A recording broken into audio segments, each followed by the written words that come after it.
Professor, do you believe, we listen to you quite often commentating on the euro crisis, do you believe that the single market, the improvement of the single market, the completion of the single market is indeed a silver bullet for growth in Europe? Let me begin by stating my position that a borderless Europe is a major civilizing force, not only within Europe, but also without Europe. So we all are on the same page there. The problem I have is that while the euro crisis is erecting barriers daily across Europe, throughout the breadth and width of Europe, we are now having this conversation as if the discussion about the extension of the single market is separate from the euro crisis. I do not believe it is. But let me explain this by firstly stating what I think there is a major dichotomy between the single market myth that effectively we are creating a level playing field which is welfare enhancing throughout Europe with a single market reality. The way that we conceptualized and implemented the single market is no more than an exercise in enhancing oligopoly power, especially for the financial sector, for the banks, which is worsening the internal imbalances within Europe. And that has been a major contributor to the euro crisis that we're facing. So the euro crisis is not separate from the way that we have constructed the single market. If you want, the Eurozone was a natural extension of the single market idea. And that extension effectively exposed the very deep problems with the way we are handling the single market. And the point I want to make here is this. There are many different barriers between our different countries within the European Union, and I am all for removing them. However, what we have been doing under the myth of a single market and a level playing field, we have been proceeding very fast, at a very fast pace, removing all the barriers that protect the weak and the small businesses. And we have been extremely careful not to touch the barriers that protect the powerful oligopolies, in particular of the financial sector. Now, let me give you a very simple example. The whole idea about the banking union now in Europe. You can see that we confirm this more in the breach than the observance by having the June summit of the European Union agreeing under Mr. Monti's and Mr. Rajoy's and Mr. Hollande's pressure to having a banking union. And what have we been doing ever since? The powers that be in Europe have been dismantling the idea of a banking union simply because the bankers do not want to lose their cozy relationship with national regulators and national governments. You're going a bit fast there, because the banking union is a process which hasn't stopped. The banking union is dead in the water. It has been killed by a letter that Mr. Schäuble wrote in the Financial Times. And you will see in the next few months that it will be confirmed in the breach, not in the observers. And let me just complete my little tale here by saying that why can't we conceptualize what we're doing as a process of creating a single society? Why a single market? You see, there can be no such thing as a single market. Britain doesn't have a single market. It has many markets. It has goods markets, manufacturing, it's got financial markets, labor markets. So do other countries. I mean, it's not a British specialty. Therefore, you see, I think semantics matter. The concept of a single market is completely fraudulent. Unless we have shared commons, shared public goods, shared protections, and unless we have some way of sharing norms for distributing wealth that is being produced collectively and privately, we are simply not going to move towards a single society. We are going to have this fallacy of a single market, which is a misnomer, which effectively does nothing more than to create the process of unification of markets, which has led inexorably and inevitably to the Eurozone crisis at the moment. Andre, you have another ally there. I couldn't agree more. And moreover, what has been taken away from central governments by creating this one Eurozone into this one single market, on top of that single market, now the Eurozone has an additional problem in that macroeconomic policies has been taken away from national governments. They cannot devaluate, they cannot do anything anymore to protect their economies against these external shocks. You were in love with competitive devaluations? Was that a good system? I'm just saying that now...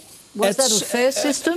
Maybe not a fair system, but... By social standards, I mean. But at least there was a mechanism by which a national government could say to their people, vote for me again because I'll do this and this and this, so that macroeconomically I can try and reverse the negative trend.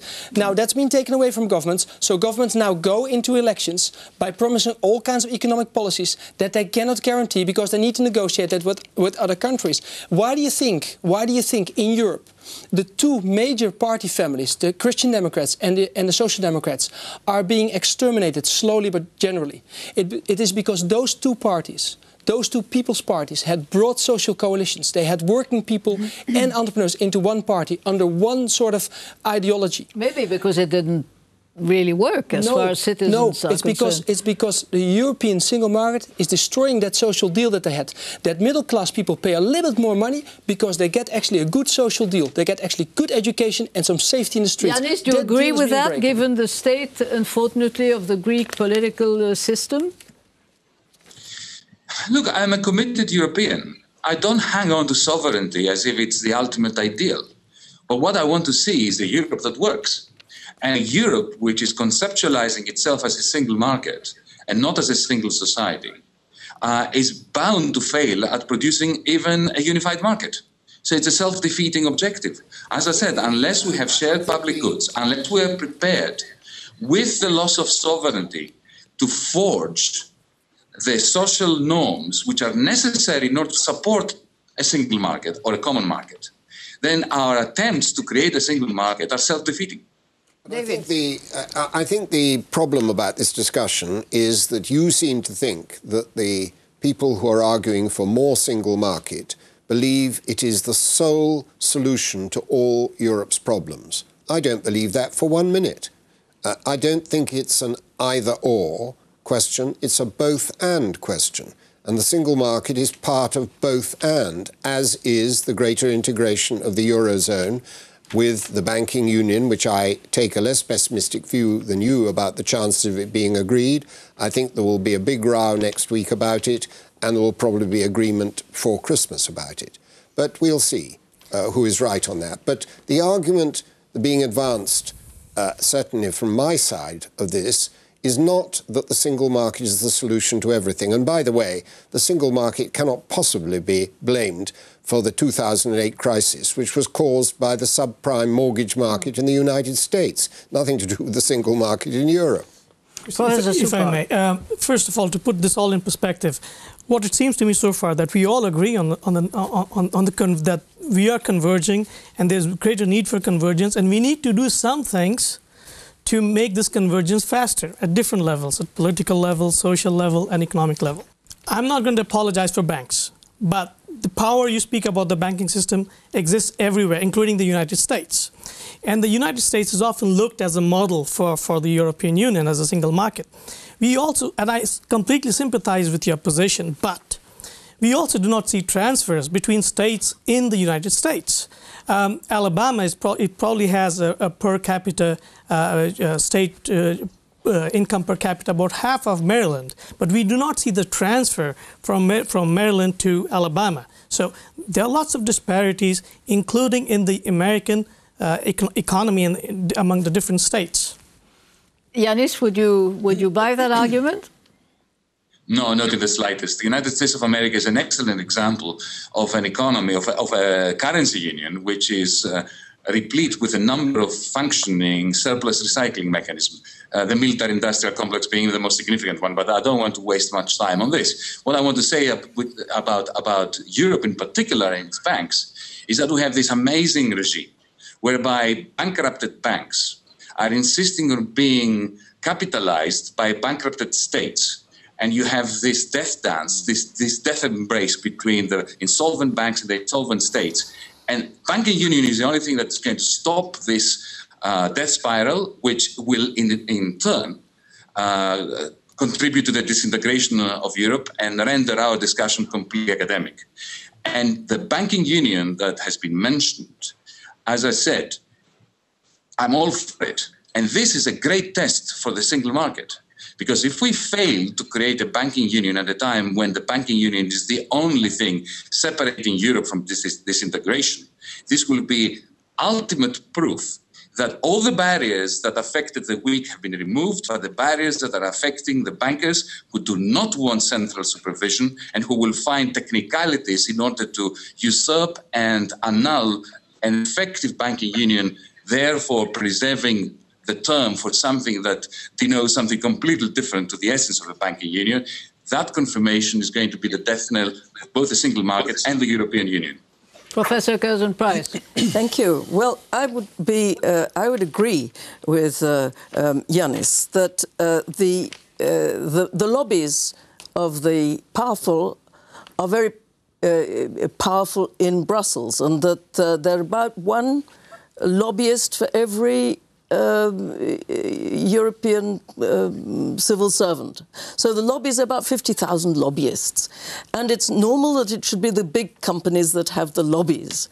And the European Union is not your transfer union that you're asking for, but it's a regulatory union.